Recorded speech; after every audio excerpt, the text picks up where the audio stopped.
mesdames, messieurs. Je suis le professeur Normand Cornet, spécialiste en sciences des religions, et particulièrement les rapports entre l'esthétique et la spiritualité, donc les arts et la spiritualité, devant une toile de Jackie Lacourcière et en présence du philosophe Dr André Moreau. Merci d'avoir accepté notre invitation à l'antenne de Radio Infocité. On avait parlé, on a échangé, on a dialogué, si vous voulez, sur Dieu et les êtres humains. Vous parlez d'une opposition que je crois comprendre fausse à vos yeux. Je dois vous avouer, Dr André Moreau, moi, quand je parle des rapports entre le spirituel et le charnel, comme quelqu'un qui a fait le doctorat en sciences des religions, j'estime qu'il s'agit là de ce que j'appelle une fausse dichotomie. Et pour cause, du moins en théologie chrétienne, on parle de l'incarnation, ce qui veut dire l'esprit en chair. Et vous, suite à nos échanges, vous affirmez, me semble-t-il, à la fois l'esprit humain et toute la dimension charnelle. Est-ce que c'est bien cela? D'abord, premièrement, d'après ma vision des choses, il n'y a pas nécessairement d'incarnation. Parce que l'incarnation présuppose un principe spirituel antécédent qui entre dans une chair. En ce qui me concerne, rien n'entre dans rien. Si nous nous inventons ici et maintenant, c'est-à-dire partout et toujours, dans le moment de l'intensité ontologique de ce que Boès appelait en latin le nunc stans, le maintenant qui dure. Il faut accepter l'idée d'une conséquence inévitable de ce maintenant absolu que nous nous donnons à vivre maintenant, et c'est que le principe de causalité est ruiné. S'il n'y a pas de cause, il n'y a pas de Dieu transcendant. Or, vous savez comme moi, quand nous observons cette sagesse qui parfois fait son apparition dans le monde, vous savez fort bien qu'il n'y a rien de plus précieux que la manifestation de l'infini dans le fini. Vous savez qu'il y a quelque chose. Et bien, ce quelque chose-là, je ne le vois pas dans le sens de quelque chose qui arrive, mais dans le sens de quelque chose que je me donne. Ce que j'appelle mon être profond n'est pas transcendant. Il est plus moi-même que moi-même. C'est déjà un tout. Et ce déjà dont nous parlons, du point de vue de la personne, qui est inscrit dans un devenir historique, n'existe pas dans l'absolu, parce qu'il n'y a pas d'écoulement du temps. James Joyce a exposé dans sa théorie de l'épiphanie, dont il nous parle dans son roman Ulysse? Pas Ulysse. Finnegan's Wake? Non, l'autre avant, celui qu'on a traduit par le nom de Dédalus. Ah oui. As a young man, là, je ne sais pas, quelque chose du genre. Portrait of the artist as a young man. C'est ça. alors, voyez-vous, lui, là, il s'est dit que si nous sommes dans un état d'esprit qui caractérise par l'enchantement du cœur, nous pouvons voir les choses se métamorphoser devant nous et accomplir leur épiphanie. Donc cette vision de l'épiphanie. Il ne faut pas oublier que James Joyce avait trois maîtres français. Thomas d'Aquin, qui est le premier à avoir parlé de l'épiphanie, Hegel, qui par la dialectique a permis de comprendre la présence de l'absolu au cœur du relatif, et Vico, le célèbre philosophe napolitain contemporain de Berkeley, et lui aussi un anticartésien très intéressant, parce que pour moi ce qui est important, c'est que, par exemple, là en ce moment, là, pour être plus confortable, ici devant vous, devant la caméra, j'étends ma jambe. C'est de sentir que ce mouvement-là est un mouvement éthérique. Il n'est pas simplement un mouvement physique. Mon être est exprimé à travers le mouvement de ma jambe.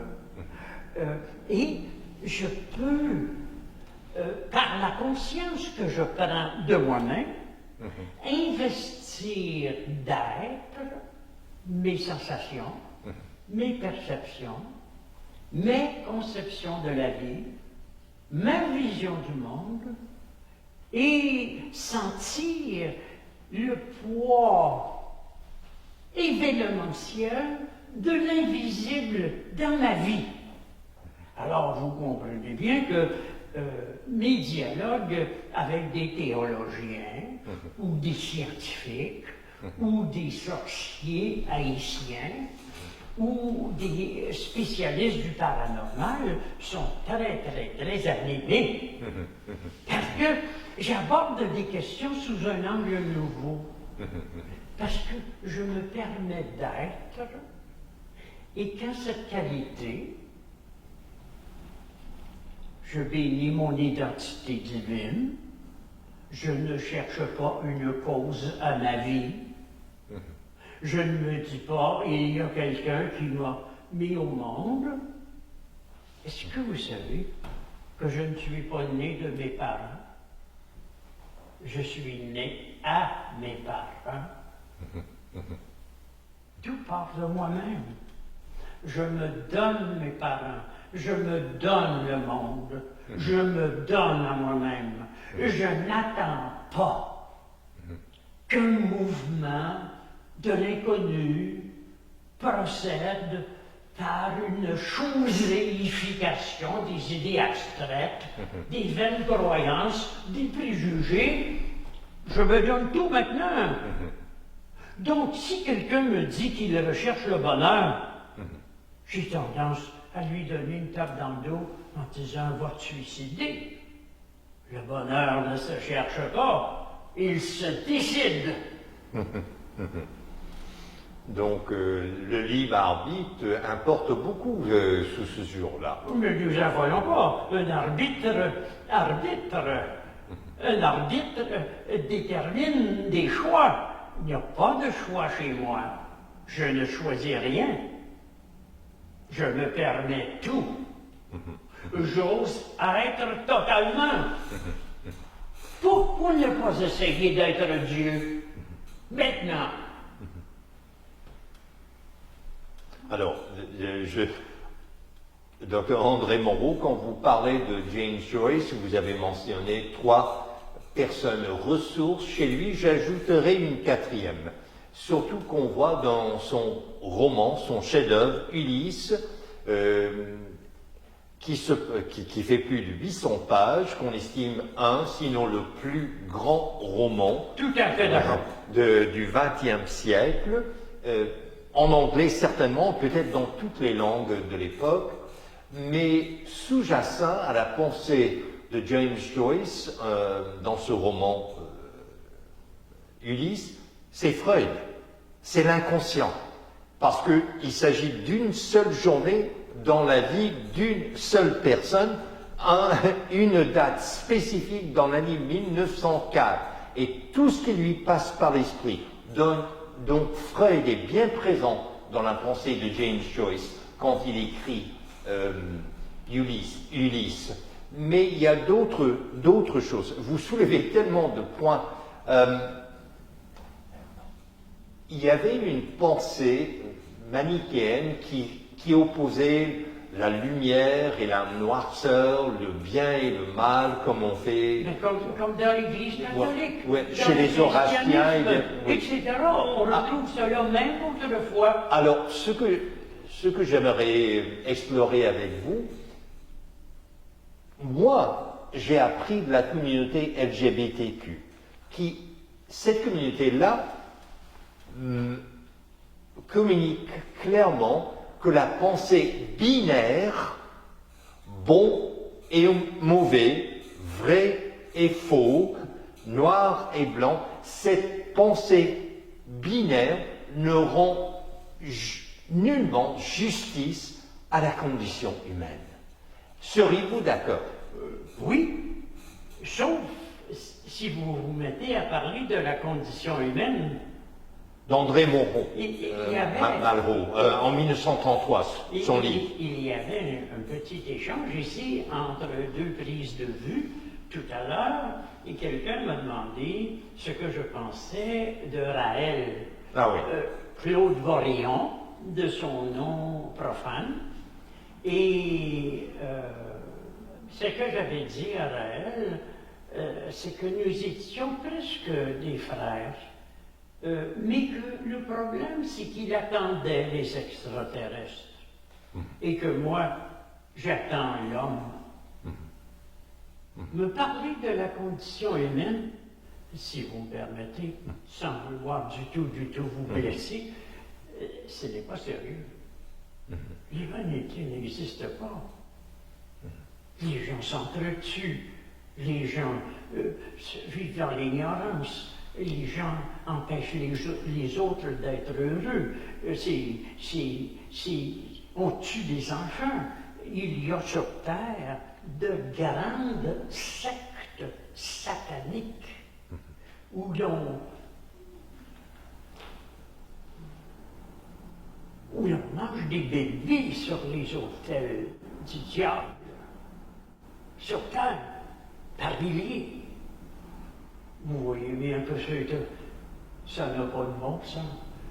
On me parle d'humanisme. Je ne suis pas un humaniste. On me parle de la société. Des gens qui s'entretuent, qui se mentent, qui se volent. Merci. Non. Sur Terre, il y a un magma psychobiologique informe, d'où, parfois, en vertu d'une rare entéléchie intrigue, va faire que quelqu'un, par un miracle, va acquérir un être et il va s'inscrire à la verticale du monde, alors que tout le monde est à l'horizontale.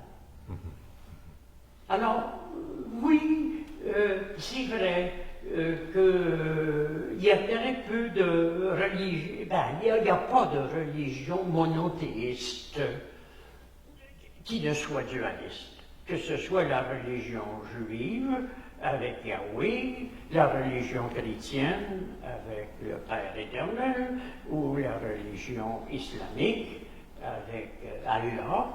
Ce sont des religions qui souscrivent à la transcendance.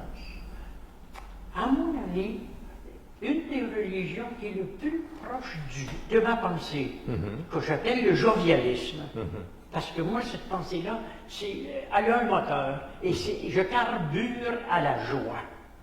Et c'est le shintoïsme japonais. Les Japonais ont une philosophie des forces qui s'inscrit dans notre vie. Ils appellent ces forces-là des kami. Et le kami supérieur est une femme. Initiée là-dessus. Ça m'intéresse, Dieu, la femme. Mais je couche avec elle. Elle n'est pas ailleurs dans quelque ciel imprescriptible. Dieu, la femme est dans mon lit. C'est ça l'immanentisme, par opposition à la transcendance de Dieu. Ceci dit, la religion Shinto, il y a la théorie, les principes, mais en pratique, dans les années 30, les impérialistes, les militaristes japonais se sont servis pour justifier l'empire japonais et les pires atrocités mais commises. Elle ne dépasse pas les atrocités américaines au Vietnam, où l'on a assassiné à coups de bombes et de napalm 25 millions de Vietnamiens. Non, ce n'est pas aussi grave que ça. Ne nous affolons pas. Il y a du meurtre partout où il y a de la politique. On ne peut pas. D'ailleurs, au Japon, il ne faut pas oublier que le shintoïsme a été utilisé par les militaristes. Et que lorsqu'on me fait des éloges du romancier Mishima, qui s'est ouvert le ventre devant une garnison militaire près de Tokyo, moi, là, ça ne m'impressionne pas du tout. Parce que pour moi, les shintoïstes, parce que j'ai lu, moi, je m'informe, je scrute, je gratte, c'est des gens très proches de moi. À moi, s'il y a une violence, c'est une violence créatrice. Je vais vous dire dans quel sens. En hiver, s'il tombe un pouce de neige, c'est doux. Mais s'il tombe 3 pieds de neige, c'est une catastrophe de douceur. Voilà la violence créatrice. Bon, alors, mesdames, messieurs, merci d'être à l'écoute de Dr André Moreau et devant la toile de Jackie Lacourcière. Je suis le professeur Normand Cornet et vous êtes à l'antenne de Radio Infocité. Et je vous souhaite tout le bien que vous pensez de moi.